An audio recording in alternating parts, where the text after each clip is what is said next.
结婚5周年当天，只因一个约定，妻子抛下瘫痪的我去给初恋庆生。聚会上，他折断了我的拐杖，还任由初恋踩断了我另一条腿。瘸子就好好待在家里，少在外面丢人现眼。可他想起一切后，他却疯了，砍断初恋的双腿，向我赎罪。大家好，开始今天的分享之前，希望你能给人间烟火点个订阅，我将会分享更多优质的内容。放我出去，你别拦着我，我都说我不认识你了。病房里，本该静养的妻子，此刻脸上写满了慌张，吵着要出门。我看着他对我一副陌生的样子，不由得轻叹一声。1周前，我的妻子林若曦主动提出送我去上班，却没想到在路上发生了车祸。我因为车祸断了右腿，林若曦则失忆了。好巧不巧的是，她失去的那段记忆，正是我和她的5年婚姻。想到这里，我不由长叹一声。只见林若曦一改前几天的茫然，一张小脸满是焦急，好像有什么非常重要的事情要做，十分迫切。这是怎么了？明明前几天还好好的。见林若曦着急的样子，我不禁皱了皱眉头。若曦，你怎么了？是哪里不舒服吗？我上前凑近林若曦，想看看她怎么了。别碰我，别对我动手动脚。却没想到她反手将我推远，接着焦急道：我不是说了我要出去吗？自从她醒来，对我的态度就既抵触又厌恶。明明林若曦失忆前那么爱我，车祸那天也是她看我神情疲惫，心疼我才要送我去上班的。为什么只是忘了几年的记忆，她就这样排斥我？我咽下从心口翻上来的酸涩，轻声问她：你现在的情况出去很危险，为什么要出去？却没想到林若曦给了我意料之外的回答：今天是个重要的日子，我要赶紧去准备礼物。听到林若曦这话，我一怔，随即心头涌上一股喜悦。今天碰巧就是我们结婚5周年的结婚纪念日，难道他还记得你一个人出去危险？我带你去买吧。礼品店里，看着林若曦在货架中穿梭，时不时拿起上面的商品查看，她的脸上不像前几日那么苍白，有了些血色，心情明显不错。看她挑挑拣拣的样子，我嘴角的笑容一直扬着。此时，我的心里充斥着幸福和喜悦。如果她要天上的星星，我也愿意摘下来送给她。在她车祸失忆后，这是我第一次有这样的情绪。这几天，她对我的亲近都很抗拒，每一句充满陌生的话语都让我担忧。我一直担心她要永远忘记我了。好在她已经慢慢好起来了，只是我忍不住握紧拄着拐杖的手，想起林若曦失忆这几天对我断腿的厌恶。要是她彻底恢复记忆，发现我的腿因她断了，她该有多难过？她那么爱我，肯定会很愧疚，担心我的腿伤。我长叹一声，百感交集。找到了！林若曦突然惊呼一声，满是惊喜。我循声看去，在我看清她手里拿着的东西之后，却愣在了原地。钢笔！我从心里感到一阵疑惑。我是从来不用钢笔的，嫌弃钢笔要灌墨水太麻烦。现在他怎么会突发奇想买一支钢笔？难道钢笔对林若曦有什么特别的意义？可他从没对我说过呀。这样想也问出口了，怎么买的是钢笔？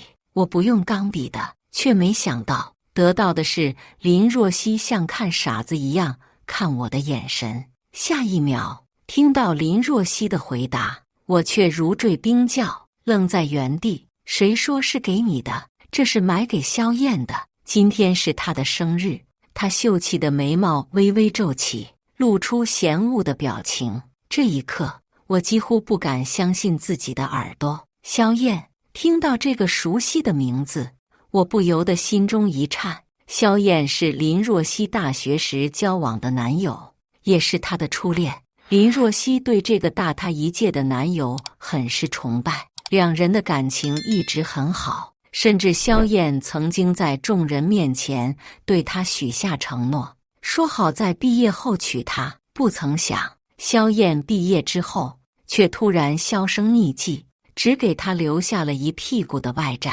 可此刻，我看着林若曦一脸陶醉的模样，却只觉得整个人像是被一桶冷水从头泼到脚般，动弹不得。林若曦几乎忘记了一切，却还清楚地记着萧燕的生日和喜好。一时间，我只觉得自己脸上火辣辣的，心中说不出的酸楚。原来是我自作多情了。我自嘲地苦笑一声，摇了摇头，还是拽住了林若曦的胳膊，劝说道：“若曦，你听我说，你和萧燕早就分手了。”他还不等我说完，林若曦却眉头紧皱，怒气冲冲道：“什么分手？萧燕是我的男朋友，我给他过生日，关你一个外人什么事？”听到林若曦那熟忍的语气，我不可控制的心内一酸。他是你的男朋友，那我又算什么？半晌，我深吸一口气，拿出一直揣在身上的结婚证，就凭我是你老公。看到我又拿出结婚证，林若曦恼了，一把将我手中的结婚证撕成两半，扔到地上。你烦不烦啊？我都说了多少次了，我有男朋友了，你别以为弄个假证就能骗我，你当我是3岁小孩吗？林若曦直白的话语像一把利剑插进我的心里，让我的心不住的流血。我怎么会用假的结婚证来骗他？林若曦应该是为了故意激怒我才那样说的。想起医生曾告诉我，林若曦失去了这5年的记忆，心理年龄也会相应变小的话，我深吸一口气，安慰自己，林若曦生病了，我要对她多些耐心。于是不再和她呛声，反而软声劝道：“乖，听话，你病还没好，先回医院吃药，别的事回医院再说。”林若曦撇嘴，一脸悻悻，可还是跟着我回了医院。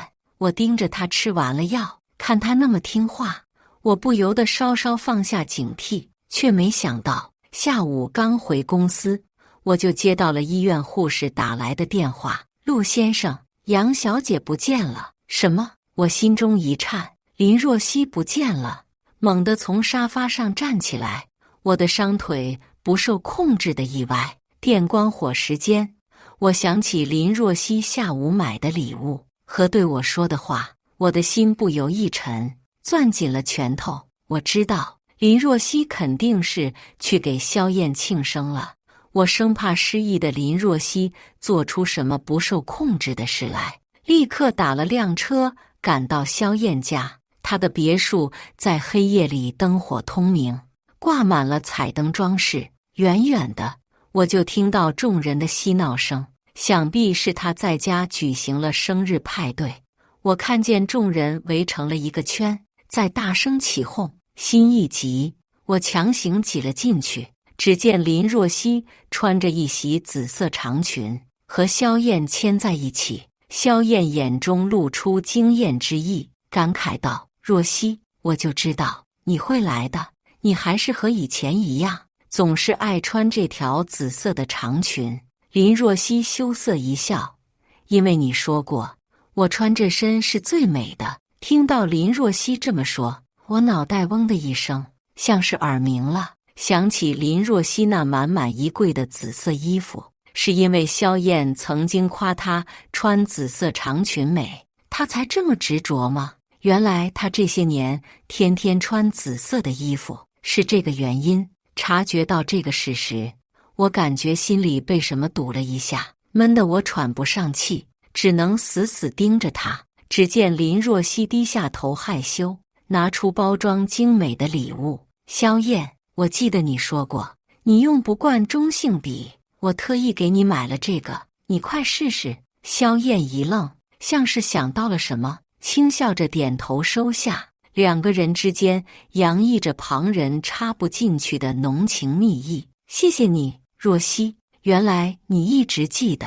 林若曦羞涩一笑，我们都在一起多久了？说什么谢谢？你喜欢就好。随着这句话的余音，人群一下子爆出一阵高过一阵的欢呼起哄声。亲一个，亲一个。听到林若曦的这句话，我脑中却轰的一声冲了出去。我一把拽住了林若曦，生怕她真因为众人的起哄和萧燕吻在一起。我向那些起哄的人解释，她是我的妻子，最近生病了，这只是在和你们开玩笑。说完，我就拉着林若曦的手要带她离开。林若曦看见我冲出来，先是一愣，随即露出恼怒的表情。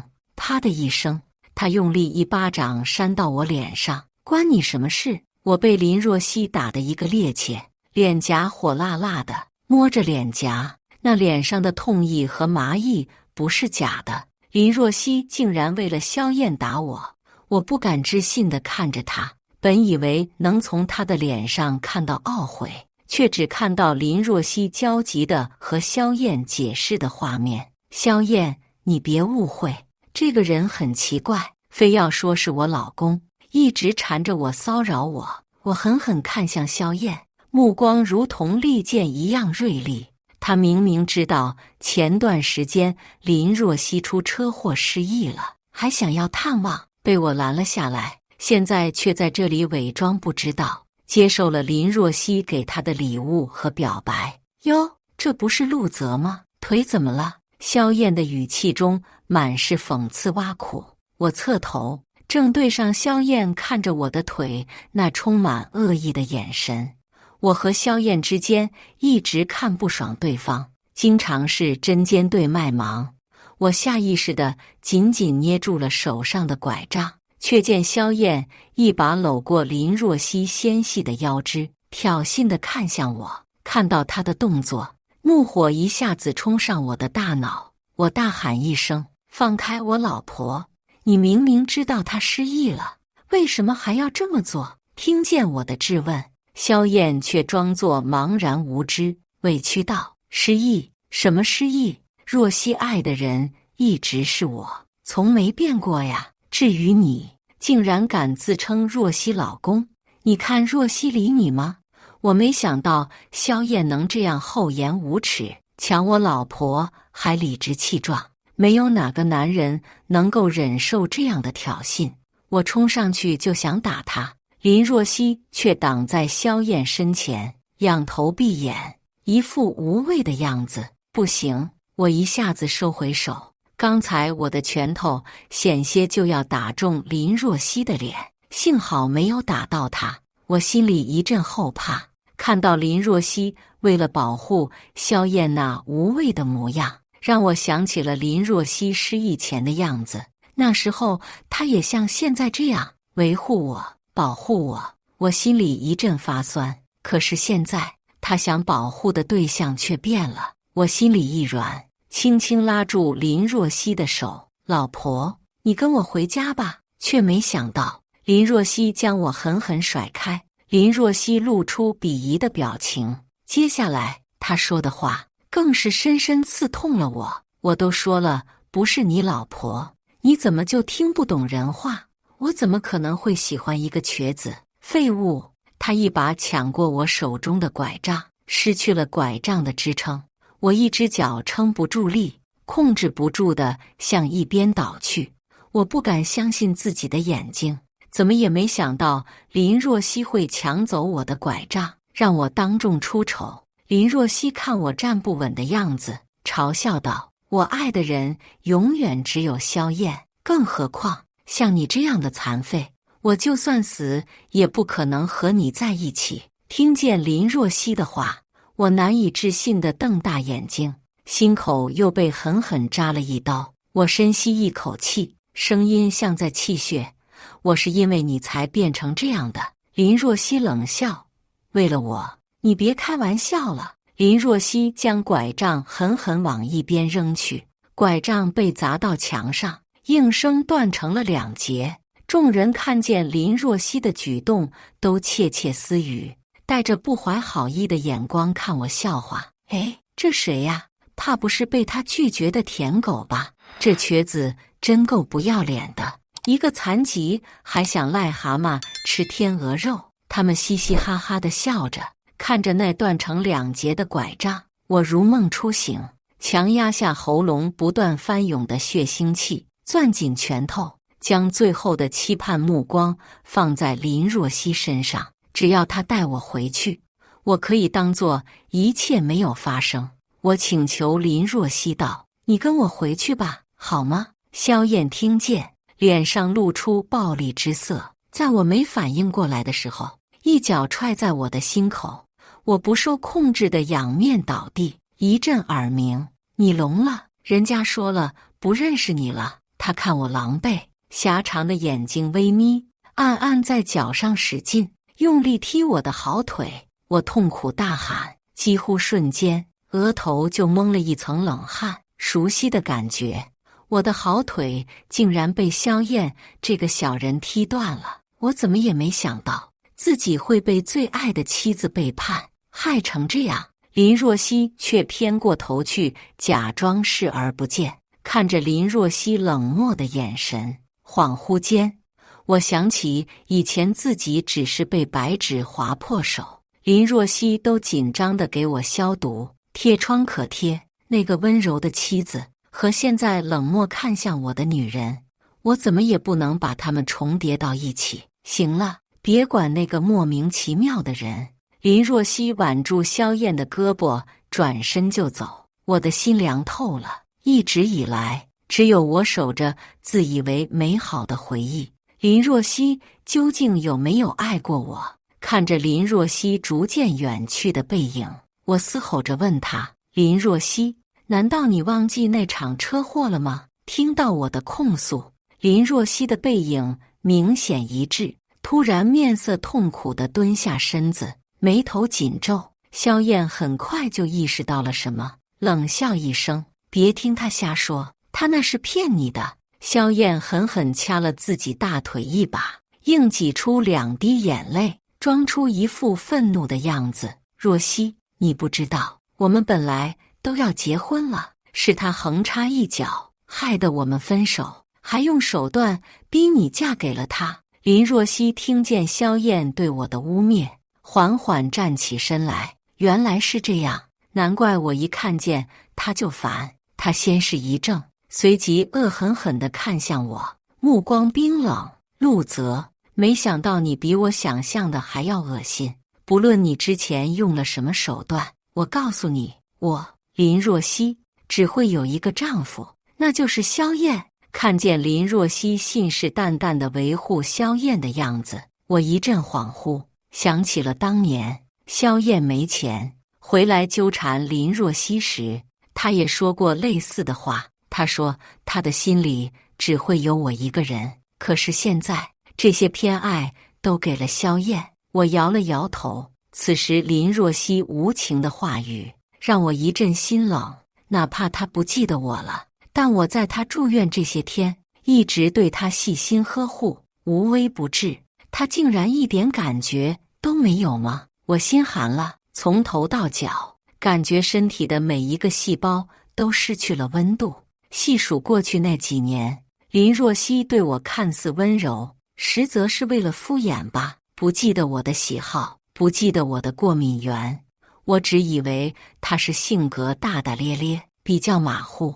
但对于萧燕，她却把她的每一句话都记了下来，清晰地知道她的喜好。这么多年，我究竟是以什么样的身份陪在她身边？想到这里，我突然打了个冷战，猛然想到曾经有人看着我的背影喊出了萧燕的名字，说我的衣着和她很像。我当时只是笑笑，只以为是个巧合。现在想来，我的衣服搭配都是林若曦给我安排的，是她故意将我打扮的和萧燕相似吗？还是说我一直都只是萧燕的一个替身？垂下眼睛，我强忍眼中湿润，脸色苍白的从地上爬起来，两条腿都剧烈的痛，却没有我的心疼。我心灰意冷，一瘸一拐地走了，再也不将视线放在那2个人身上，心底却在冷笑。想起医生和我说，林若曦的失忆是由脑部的淤血引起的，最多1个星期，淤血就会消散，恢复记忆。今天就是最后一天，等他恢复了记忆，不知道会露出什么样的表情。我摇了摇头，咬着牙，一瘸一拐地打了辆车。下一刻，整个人便再也支撑不住，失去了意识。等我再睁开眼时，已经躺在了病床上。医生为我初步包扎了伤口，正要说什么，我却摆摆手，心如死灰地回了家。我躺在卧室的床上，枕上还残留着一些曾经让人心安的味道，伤口不时传来的撕裂感让我彻夜难眠。我艰难地翻了个身，刚想打开手机分散下注意力，手机屏幕却突然亮了，竟然是林若曦打来的电话。我犹豫半晌，还是接通了电话。令我意外的是，电话那头却传来了林若曦细弱的哭声：“老公，你在哪儿？我好害怕。”难道林若曦恢复记忆了？听到林若曦在哽咽的语调，我的心不受控制的急剧跳动，本应该伤痕累累的心竟然升起一丝心疼、怜惜的情绪。我犹豫一下，长叹一声，柔声道：“别哭啊，我不怪你，只是这种想法刚升起1秒，林若曦戏谑的声音便从电话那头响起：哈哈哈哈，他真是个傻子。我一句老公，他什么都原谅我，除他的声音外，还有别人的嬉笑声。”说完，林若曦嘟的一声挂了电话。我怔怔的，还保持着接电话的动作，突然觉得自己蠢极了，心像是被整个弯曲了，只有锋利的刀气在胸腔不断盘旋，搅得我肺腑生疼。痛苦之间，我恍惚记起了林若曦和我结婚时羞涩地叫我老公时的表情。那时他眼神深情，满心满眼都是我。可是现在，我期待已久，想再听他叫的那声老公，却只充满了讽刺挖苦，成为他和别人闲聊时的笑料。是我太傻了，怎么在心死以后，还以为林若曦会回心转意？林若曦现在一定是在和萧燕甜甜蜜蜜，与别人一起嘲笑派对上我的出丑行为吧。我闭上眼睛，深深吐出一口气，关上手机。一阵疲倦感向我袭来，半梦半醒间，却又被电话铃声吵醒。我打开手机，又是林若曦打来的电话，估计又是什么恶作剧吧？耍我一次还不够吗？我累了，对他彻底失望，直接挂断。但是在挂断的下一秒，林若曦又拨了过来，我眼神一冷，将手机按了静音关机。这下林若曦总该放弃找我的麻烦了吧？第2天清晨，我被腿上的疼痛感唤醒，看向窗外，昨夜竟然下起了暴雨，空气中满是湿润和冷冽的气息，难怪我的伤腿这样疼痛。打开手机，却弹出来几十条未接来电，我怔住了。那些未接来电都属于同一个主人林若曦。看到这些打了一夜的未接来电，我眉头紧皱，咬牙，心里泛上了疑惑：这女人究竟要干什么？也就在此时，门铃被按响了，叮铃铃，叮铃铃。门外的人似乎十分迫切，我无奈拿出家里的备用拐杖，一瘸一拐地开了门，却没想到看见了一个意料之外的人。林若曦浑身湿透了，紫色长裙贴在了她的身上，发丝凌乱，脸色苍白，那娇小的身躯还在不停地颤抖，显然是在雨中淋了一夜。甫一见到我，她就扑了上来，抱了我个满怀，泣不成声道：“老公，我在家外面等了你1晚上，你为什么不理我？”感受到怀中林若曦带着水汽的躯体，我也浑身僵硬，愣住了。半晌，我低下头，看见林若曦额角的鲜红伤口，才缓过神来。林若曦恢复记忆了，我心中出现这个无比笃定的念头：林若曦在失忆之后一直待在医院里，如果不是恢复了记忆，怎么会找到家里来？更何况她现在额角有伤，还那样凄惨地叫我老公。只是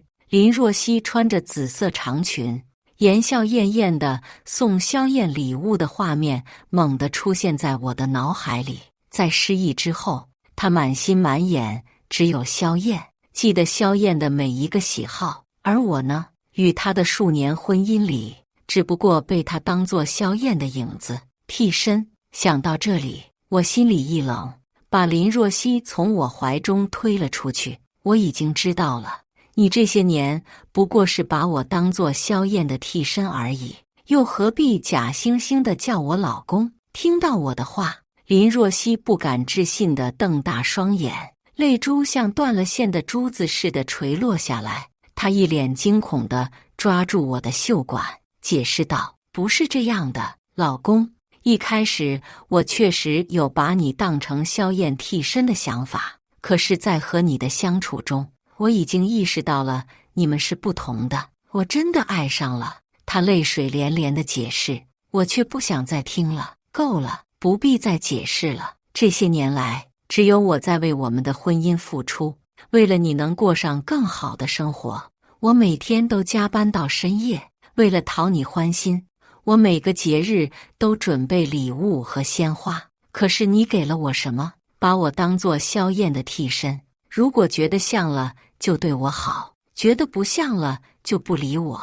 只有我一个人在你阴晴不定的心情里挣扎，我真的累了。林若曦听到我的话，贝齿死死地咬住下唇，竟渗出一丝血迹。她食指紧紧地抓住我的袖管，神色仓皇。看见他这样的神态，我的心却泛不起什么涟漪了。长叹一声，事到如今，我们离婚吧。不能离婚，老公，我只是失忆了。喜欢萧燕的那个人不是我。听到我说出要离婚的话，林若曦动作一下子大了起来，拼命摇头。不，那才是真正的你。我苦笑一声，这么多年的夫妻生活，是我没有真正看清林若曦。如果没有这场车祸，我恐怕还不知道林若曦的真实想法。说完，我掠过林若曦向外走去，下一秒，双腿却突然失去了知觉。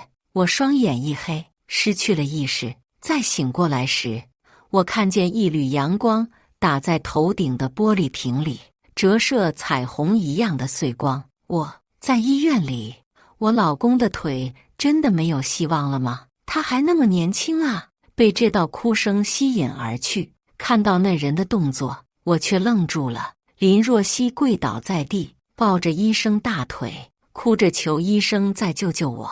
医生叹息，他的右腿本来就在车祸中感染恶化，又不好好治疗，只能截掉。至于左腿被人踢断，就算接好了，也不能正常行走，只能跛脚，以后要依靠轮椅生活了。听到医生无情宣判了我的命运，我心中一颤，想到昨天双腿传来的剧痛，伸手摸了一下自己的双腿，右边裤管已经空落落的了，我再也感受不到那条腿的存在。我前所未有的意识到，我真的已经是个残疾了，我真的失去了自己的一条腿，而另一条原本正常的腿现在也畸形了。我以后真的无法行走，甚至站起来都做不到了，像被雷劈中了似的。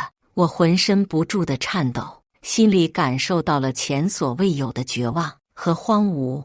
在林若曦将我右腿撞断时，我还没有如此绝望过，甚至乐观地想我能用拐杖站起来，怎么能算残疾？突然，林若曦把我的拐杖扔到墙上，摔成两截的那一幕在我的脑海出现，不停重演。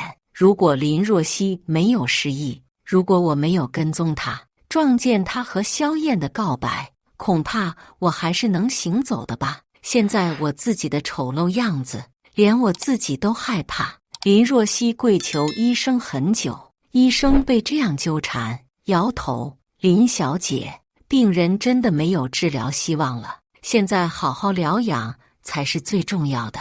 说完，推开病房门走了出去。林若曦无力地瘫坐在地上，隔着太远，我看不清她脸上的表情，看见我空洞的眼神。林若曦一下子扑过来，我下意识地把她推开。她扑过来的一瞬间，我想到的是她给我的那响亮的一巴掌，想到的是我另一条腿被踹断时的痛苦。那时我挣扎，看的是什么？是她无情的双眼。现在那个无情的形象和林若曦重合上了，分毫不差。林若曦被我推倒在地，不敢置信地看着我。老公，这段时间是我错了，你打我骂我，就是不要不理我，好不好？如果之前的我看到这幕，应该会很欣喜吧。前些天我最期盼的就是林若曦能够想起我，想起我们的回忆，不要再抗拒我的触碰。可是现在，我爱的人终于回来了。看到林若曦脸上熟悉的神态，我的心竟然毫无波动，只剩下微茫的痛苦。我摇头，蒙上被子，把自己藏在黑暗里。你走吧，我不想看见你。一看见林若曦，甚至只是稍微想到她，我的双腿就发出剧烈的幻痛。我的身体在警告我，不要再靠近她了。它是一把刀，会刺穿我。我终于理解到了什么叫做看见一个人会产生生理上的痛苦。林若曦显然不能接受我对她的疏离。老公，你不能这么对我。你说过一辈子对我好，不能说话不算话。这确实是我和妻子结婚时说的。那时的我愚蠢地以为自己找到了一生所爱。面对容貌姣好的林若曦，我做下了一生的许诺。我天真的以为，只要我对她好，就能收获美满的婚姻，就能度过幸福的一生。但林若曦失忆这段时间的经历告诉我，感情是不能强求的。我也真的累了。我帮助林若曦回忆失忆期间她做的桩桩件件。你骂我残疾，说我是废物，一心要和萧燕在一起，把我的拐杖摔断了。我还傻傻央求你回来，却被萧燕踢断了腿。林若曦，你告诉我，我还要怎么对你好？听完我说的话，林若曦小脸煞白。而且，你爱的人根本不是我。我厌恶地看向床头柜花瓶里的百合，那淡淡的香气，对我来说，却像是噩梦一样的毒气。你难道不知道我对百合过敏？你只是把我当作他萧燕的替身。我无情地说出了这个事实，本以为自己会有些心痛，但更多的是淡漠。原来人们常说的哀莫大于心死，就是这样。林若曦愣怔了好一会，两行晶莹的眼泪毫无征兆地从她眼眶流出来。她啜泣着，咬紧下唇。我不知道你对百合过敏。第一次送你的时候，你明明说过喜欢。看到林若曦有些崩溃的样子，我的心中却有控制不住的委屈想发泄出来。每次接过你送我的百合花，我身上都会起疹子，可是你都视而不见。你只听到我说喜欢，可你关心过我身上的红疹吗？你连萧燕用中性笔不习惯这种小事都知道，还一年四季穿着紫色的衣裳，因为这是她喜欢的颜色，不是吗？甚至直到现在，你在医院看望我，还是穿着紫色的衣服。我紧闭双目，不想再看她，她却慌了神。不是的，老公，我记住你对百合过敏了，以后我会关心你，好好爱你的。只是你要听我解释，这衣服是因为我没来得及买新的，以后我再也不会买紫色。我不愿再听林若曦的辩解，断然打断他。够了，承认你把我看作萧燕的替身，就这么难吗？如果不是你的这一场失忆，恐怕我还被蒙在鼓里。你以后怎么样，和我又有什么关系？是你自己说的，要和我离婚，以后我们永不相见。林若曦竟然一下子跪倒在我床边，此时的她和失忆时对我冷漠的他判若两人。老公，我知道你生我的气，可是你不要说这样的气话好不好？都怪我，都是我害了你。如果不是我开车，你就不会出车祸。我真的知道错了，我不会和你离婚的。说到后面，林若曦的表情有些癫狂，显然是陷入了偏执状态。不行，不可以，我们不能永不再见。我们生生世世都要做一家人，我们是夫妻啊！听到林若曦这样的话，我内心被洞穿的伤口不断的漏风进去，每一根血管里流动的不再是温热的血液，而是冰茶。我曾经最爱的人，却在失忆后用最狠绝的方式伤害了我。即使林若曦又变回了失忆前的模样，好像深爱我的样子，我也不知道该怎么去面对他了。爱和恨交织在一起，连我都不知道自己内心的想法。我不是往日全身心爱着林若曦的丈夫，也不会天真的认为只要他道歉，我原谅，我们就能和好如初。右腿那空荡荡的裤管昭告了一个不争的事实，我和林若曦的缘分就像那条腿一样没有了。我不能再接受林若曦再次出现在我的内心世界，所以看着一直哭泣，眼睛都肿得像个核桃似的林若曦，我无情地说：“我们还是离婚吧。”听到我的话，林若曦停止了哭泣，一颗豆大的泪珠挂在睫毛上。林若曦一脸震惊地看着我，她肯定觉得奇怪，以前只要她流泪，我都会心疼不已，答应他的所有要求，怎么这次他哭得这么惨，我却无动于衷？林若曦摇头否认我的话：“老公，我是做了错事，但你不能对我这么狠，这么绝情。是不是你觉得我背叛了你，和萧燕在一起了？我没有，我真的没有，我失忆了，以为自己的男朋友是他，才对他献殷勤的，但我们没做出格的事。那天晚上你走后，我们也什么都没做。我刚恢复了记忆，就来找你了。”林若曦恐怕以为我是吃他和萧燕的醋才闹离婚的吧？我苦笑，对我来说，林若曦有没有做出格的事又如何呢？她为了维护萧燕而打了我一巴掌的样子还历历在目。她对萧燕的情谊、用心不是假的，她对我是个瘸子的鄙夷、厌恶也不是伪装的。我们真的不适合在一起了。我皱眉，语气厌烦。林若曦霍地站起来，自欺欺人地说：“陆泽，一定是因为今天是雨天，你腿疼，心情不好，才这么说的，是不是？我知道你说的是气话，我不会放在心上的。从今往后，我会好好对你的。”林若曦按摩着我瘸腿上的肌肉，这能让我的腿萎缩的不是很厉害。她小手温热，力度适中，十分细心的样子。陆泽，你不要担心公司和医药费的事，只管好好养伤。以前是你一直照顾我，现在换我照顾你，好吗？我看着林若曦温柔宁静的脸庞，有些恍惚。她求我忘记她失忆期间对我做的一切，只当那一切不曾发生过。但是哪有她说的那么简单？我恨不得和她一样，出场车祸就失忆了，把所有的担忧、心疼都推给爱她的人。可那些噩梦一样的记忆，不断的午夜梦回。林若曦侮辱我、辱骂我的声音常常在我的耳边响起。我在睡梦中挣扎，每一次梦中我拖着断腿求林若曦带我回家，都只得到她冷漠的斜睨，挽着萧燕的胳膊头也不回的越来越远的背影。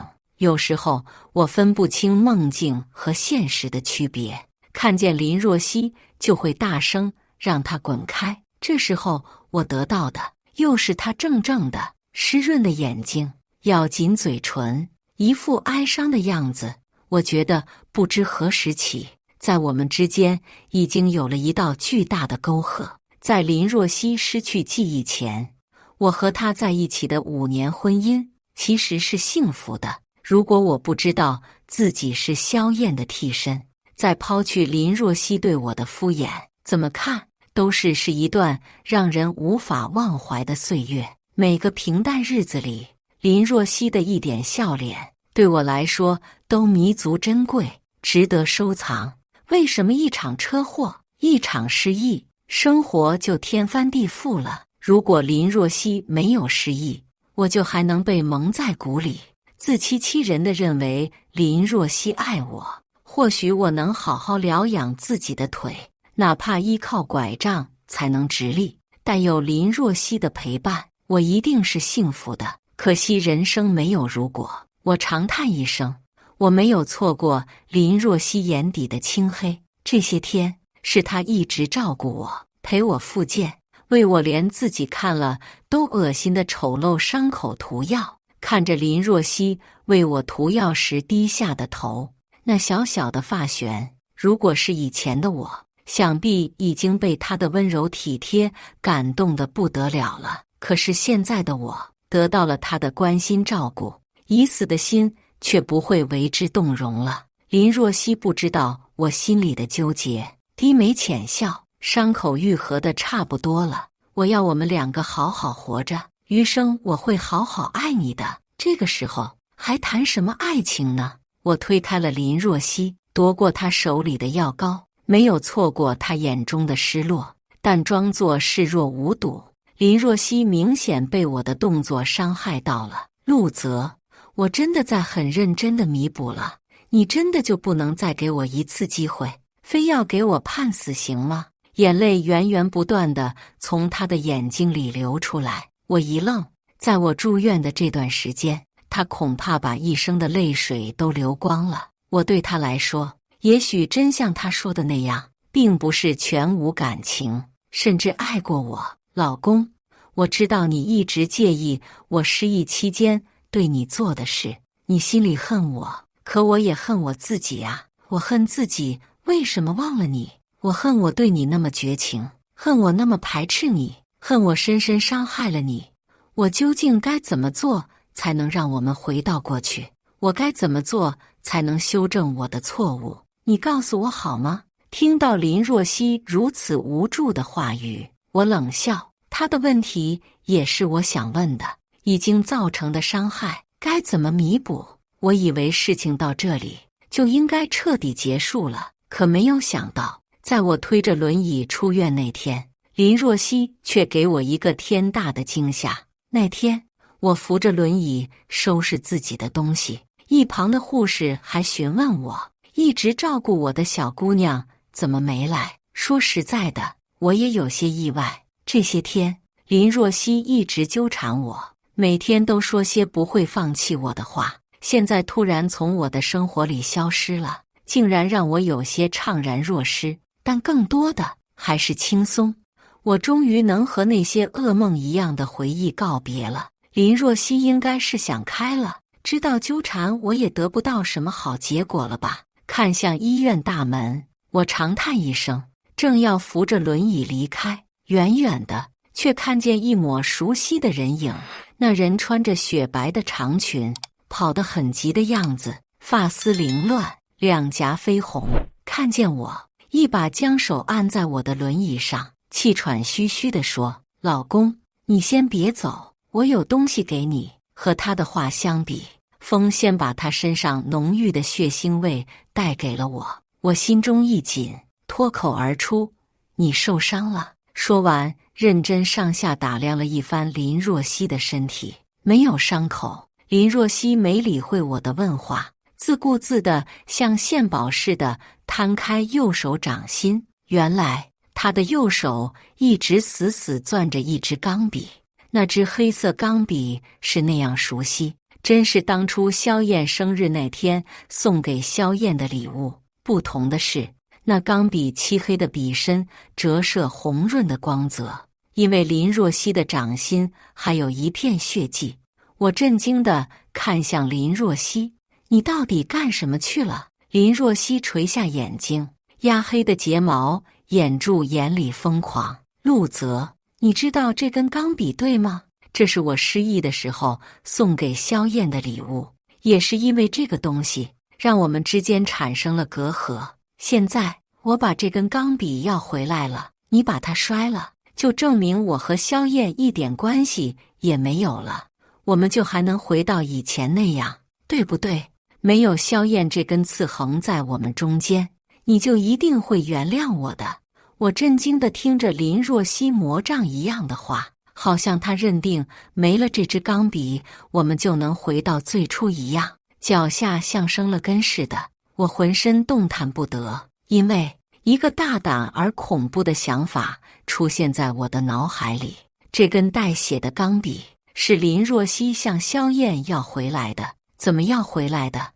你对萧燕做了什么？别问那么多，你快摔啊！陆泽，快呀！已经偏执到疯狂的林若曦不停催促，在他的身后追逐而来的警笛声也越来越响亮。最后，警察将林若曦按倒时，那支沾血的钢笔滚到了地上。他依旧疯狂地说：“阻挡在我们两个人之间的障碍已经消失了，我们还是世界上最幸福的夫妻。”后来，从警察那里，我了解到了事情的全貌。林若曦闯入萧燕家中后，用这根钢笔刺穿了萧燕的喉咙，还残忍地砍断了萧燕的双腿。萧燕死于两腿被砍断后的失血过多。听完，我久久不能回神。谁能想到，几天前林若曦痴恋的萧燕会被他用生日礼物捅穿脖子。我低头苦笑，也是，当初的我也没想到妻子会失忆，从而失去自己的双腿。或许这就是命运的无常，天地不仁，以万物为刍狗。不久后，林若曦以故意杀人罪被判处了死刑。看着天边飞过的群雁，我扶着轮椅，决心好好的生活下去。以上就是今天分享的故事。大家有什么想说的、想吐槽的，欢迎在下方评论交流。也更希望能给人间烟火点个订阅，我将会分享更多优质的故事内容。